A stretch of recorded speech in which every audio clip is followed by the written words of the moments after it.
This is going to be my second time trying this.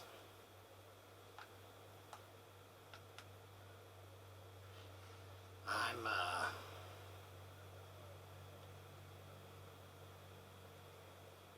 don't think I'm gonna edit this much because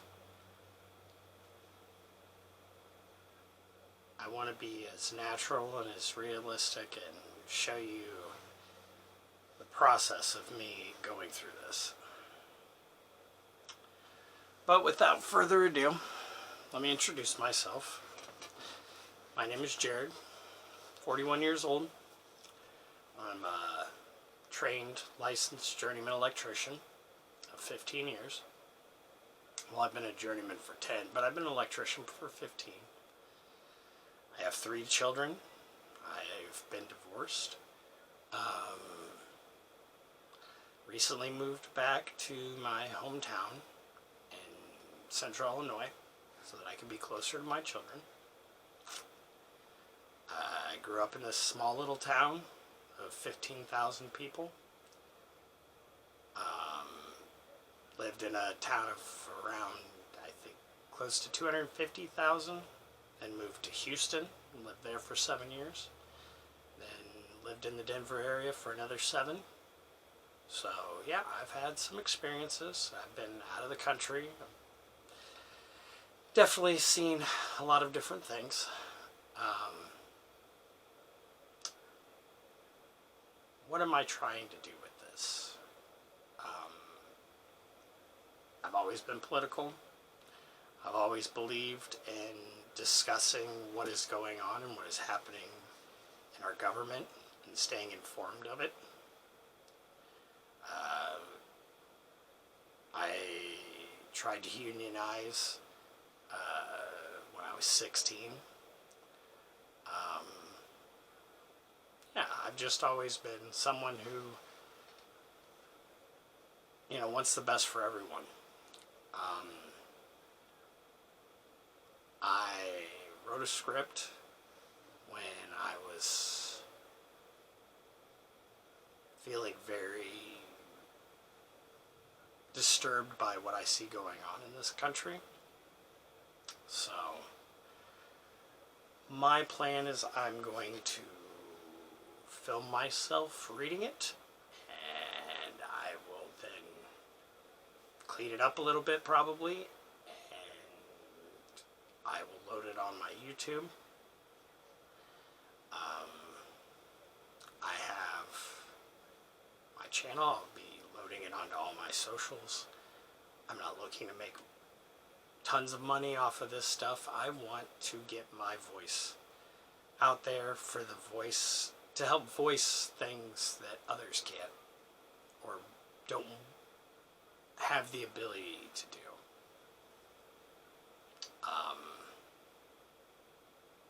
So yeah, I'm going to read my script and we'll go from there.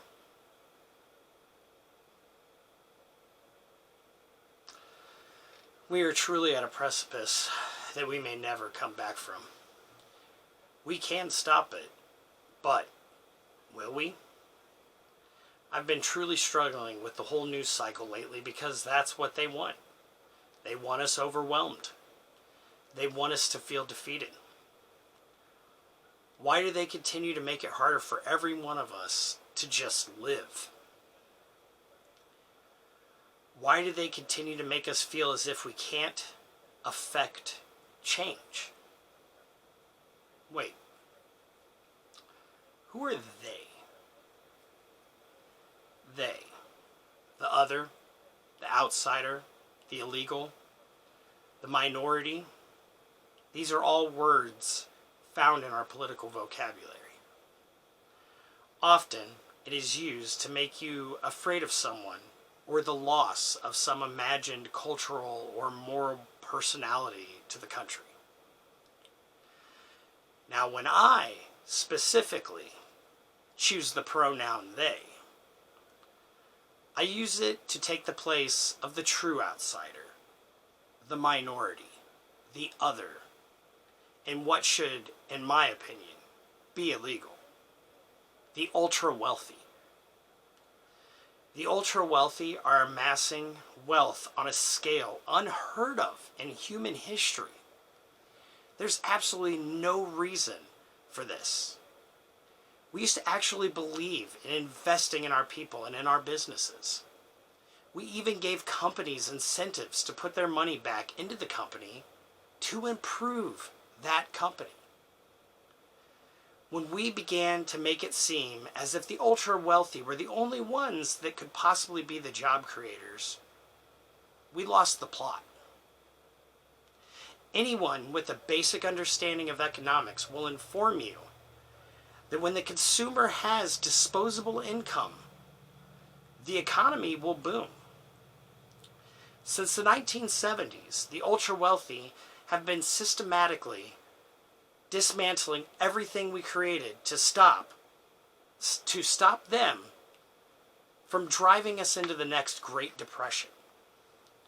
How many bubbles were popped in the stock market from 1948 to 1987? Anyone? Anyone? Zero. Big old zero. Now, since we have let the ultra-wealthy lobby and bribe our politicians openly again, how many have there been? Anyone? Anyone? 4. We have had 4. Our parents and grandparents and their friends are the ones who let this happen. The ones who just said, screw it. They were so well off, they imagined they could just tune out. They have let our guardrails be dismantled. They enjoyed their jobs right out of high school with guaranteed pensions. The ultra-wealthy have co-opted our parents and grandparents and told us that we can't make a difference. Why do they continue to tell us we can't make a difference? That we should just let it happen? We have Hakeem Jeffries just throwing his hands up. The owners of America control our representatives and want us, you and I, to feel powerless. But we are not powerless. Millennials are the largest generation in history. You don't hear that in the media, but we always hear about how large the baby boom generation is. That's a psychological tactic. They want us to believe that we are too small, too insignificant. Let me tell you, we are strong. We are powerful. We are informed. The new power is already in our hands. We just need to organize it. We need to evolve our government. Revolution is a tearing down. Our founding fathers were incredibly forward-thinking and gave us an amazing framework. They imagined that by this time, if the country still were here, we would have had hundreds of amendments to the Constitution. The Bill of Rights was literally them realizing they hadn't covered everything. So here's your first 10 amendments. So, in conclusion, we, the people, we are large. We are powerful.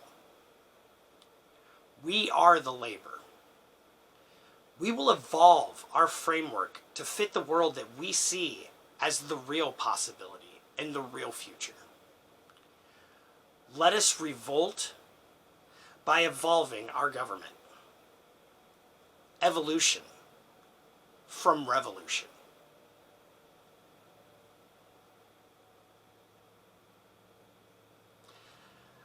That's what I wrote. I'm a big fan of knowing our history, not just the American history, but I mean world history. And if you look at the patterns of historical times, when the ultra wealthy have amassed the wealth to this great amount, what happens to us? What happens to the people who actually build our governments, that make our governments work, that make everything in this country and in this world happen? And then I think to myself,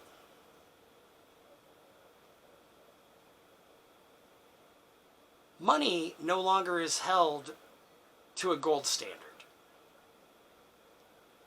You and I, we can survive to take off a day of work. But imagine if all of the able-bodied working individuals in the entire global economy just took one day off. Just all said, we're not going to work. Would we be the ones that would suffer? Truly? Or would the rich finally realize, and the ultra wealthy finally realize, that we are a union? We are the people. We are the labor. It comes to a point in all of our lives that I think we need to stand up for what is right. It's not about feelings. It's not about anything but realizing that we should do our best to make things better for those here now and for those that we plan to come after us.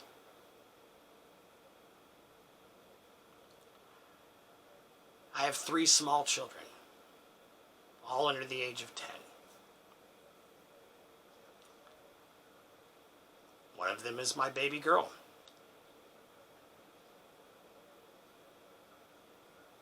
I don't like this future that I see for them.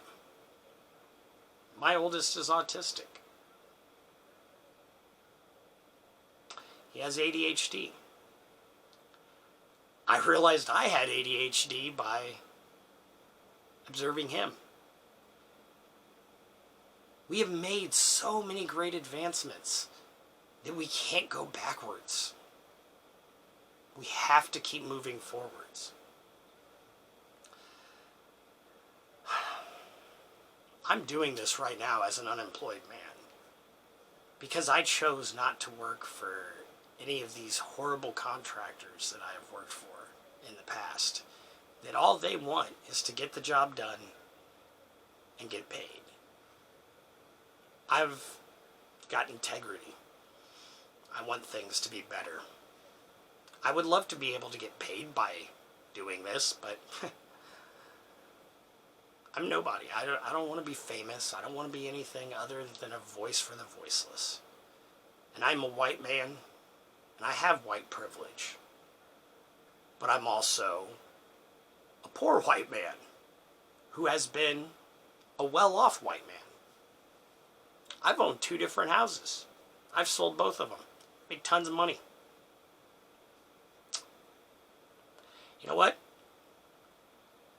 I am happier than I have been in probably the last 25 years at this moment in my life. But I'm very sad to see what is going on day in and day out in our world. So, if you would be so kind, give me a like. Please subscribe. Check my link tree. KingMob83 is what I go by. I stream. Once I get 50 followers on here, I can start multi-streaming across both platforms. And yeah, we will prevail. We will prevail. Evolution through revolution. Peace.